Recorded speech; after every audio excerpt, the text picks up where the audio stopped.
Good, happy Friday morning, January 7, 2022. I'm Riley King. Welcome to this Friday morning edition of the Riley King Newscast, right here on the Riley King Network. We have a lot of news to get to this Friday morning, so let's get started right now. First up, Custer says public needs to know how close elected officials came to harm during January 6th attack. Let's take a listen to that video from WMUR News 9. Wednesday's most watched dramas are back. I knew you were the right man for this job. You have a long, important career ahead of you. You're safe now, I promise. Chicago Wednesdays on NBC. I had some terrible nightmares just this week, and I hadn't had that for months. It's been 1 year since the insurrection at the Capitol, and it's a haunting anniversary for Representative Annie Custer. I think that feeling of being hunted was the most frightening part for me, that they wanted to do us harm in order to thwart this election. Custer was among dozens of congressional colleagues in the gallery of the House chamber when the Capitol was stormed. Glass breaking, they were pushing a desk and a couch in front of that door to block the entry, and that's when we were truly terrified. Told to put on gas masks and get ready to move. We thought we were going to die. A police officer ushering them across the hall through a doorway. She says a mob was rushing toward them less than 50 feet away. What would they have done with tear gas, bear spray? They had zip ties. Could they have kidnapped us or killed us? As she and her colleagues shared their stories today, she says their testimonials are critically important. So that's my message today of how close we came, and that we all need to be vigilant every single day to uphold our democracy. Jennifer Crompton, WMUR News 9. Okay, there you go on that video and that report.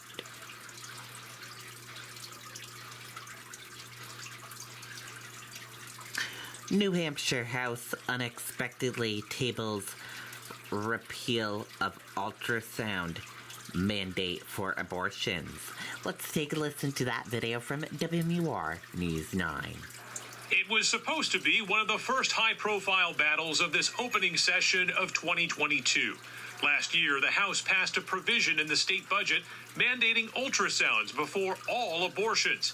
While Governor Chris Sununu signed those new abortion restrictions into law, he signaled his willingness to repeal the ultrasound mandate. Democrats and some Republicans took him at his word and had amended a bill that appeared to have a chance at passing the House, but it was unexpectedly tabled by state reps Thursday afternoon. It was not until minutes before now, that a question was raised about the appropriateness of the committee amendment. We were given no opportunity to explore this matter in a responsible way that follows appropriate legislative procedure. Given that comment about appropriateness, it's possible the shelving of this bill was actually a move to try to salvage the legislation, as House Speaker Sherman Packard may have been prepared to rule the amendment on the ultrasound repeal non-germane to the underlying bill, shooting it down before it even had a chance at passing. Indeed, this evening the Speaker said he would have ruled the amendment non-germane and explained why he didn't announce his intentions earlier. I had 200 bills that were retained, and unfortunately, I did not get to that bill right away when it was sent over. Reporting in Manchester, Adam Sexton, WMUR News 9. Okay, and there you go on that video and that report.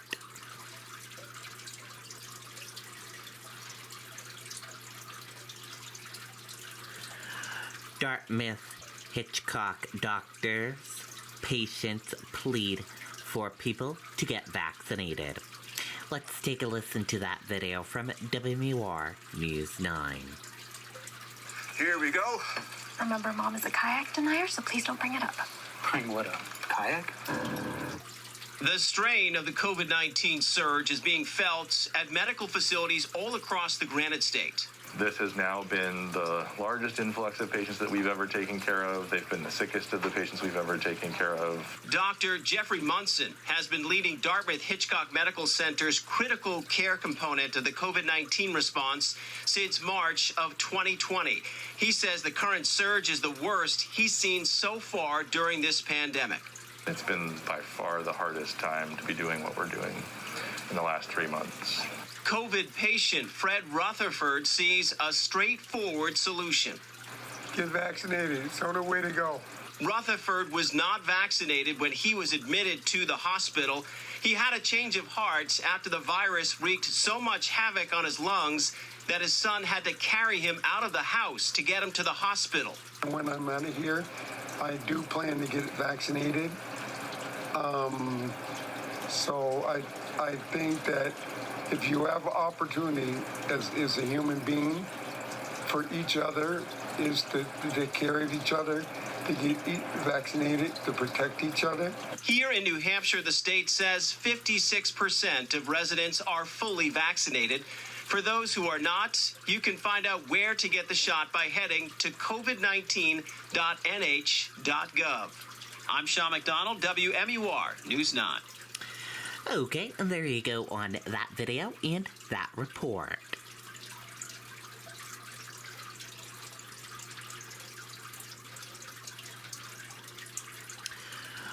Woman charged with welfare fraud in connection with case of missing girl. Let's take a listen to that video from WMUR News 9. Not guilty at this time, is that correct? Kayla Montgomery is the estranged wife of Adam Montgomery, the biological father of Harmony, who has not been seen since 2019. Kayla is now charged with welfare fraud, accused of obtaining more than $1,500 in food stamps from the state between December 2019 and June 2021, despite the fact that Harmony was no longer living with her and Adam. Today, a judge granted the prosecution's request for $5,000 bail, which the defense says is an extremely high amount considering the charge. It tells me there's suspicions from the state that there may be something else involved. I don't know whether those suspicions are well-founded or not. Police are doing a very thorough investigation, not only into the disappearance of Harmony, but into wherever the tips and the evidence lead. And if those tips and evidence lead to probable cause for additional charges, those charges will likely be brought. I hope and pray she's still alive, but it's been 2 years. Christina Lubin is Kayla's mother. She believes Harmony disappeared after Thanksgiving 2019 and before December 5th of that year, recalling a time in late December when she asked Kayla about the then 5-year-old. She said she's with her mother, and I didn't question it because I didn't know until all the news, the history of the family. Lubin says she does not believe her daughter had anything to do with Harmony's disappearance. She's staying very, very consistent in what she's saying.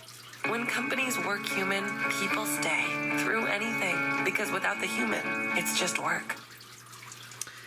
Okay, there you go on that video and that report. Dr. Chan touches on new CDC term, up to date on all recommended COVID-19 vaccines. Let's take a listen to that video from WMUR News 9. Yeah, so great question about terminology. So we're not using the term fully vaccinated. The definition of fully vaccinated hasn't changed. CDC is introducing a new term, up to date on all recommended vaccines, right? So if somebody has received 2 doses of the Moderna vaccine, for example, and they are more than 6 months beyond completing that primary series with the Moderna vaccine, and they're eligible and recommended for a booster to stay up to date on vaccinations, they need to get that booster dose. So there's potentially situations where somebody is exposed in the household setting. They've gotten their primary series, like 2 doses of Pfizer, 2 doses of Moderna. They're eligible for a booster, recommended for a booster, but haven't yet gotten it. Because they are not considered up to date on their COVID-19 vaccinations, they would still be needing to quarantine. So that is an important nuance and an important point within the new isolation and quarantine guidance. It's no longer about people who are quote unquote fully vaccinated. People need to be up to date on receiving all recommended COVID-19 vaccines in order to avoid quarantine if they're exposed in the household setting. Dr. Chen, on the one hand, there's this recommendation to be wearing masks, if you test positive and after the fact.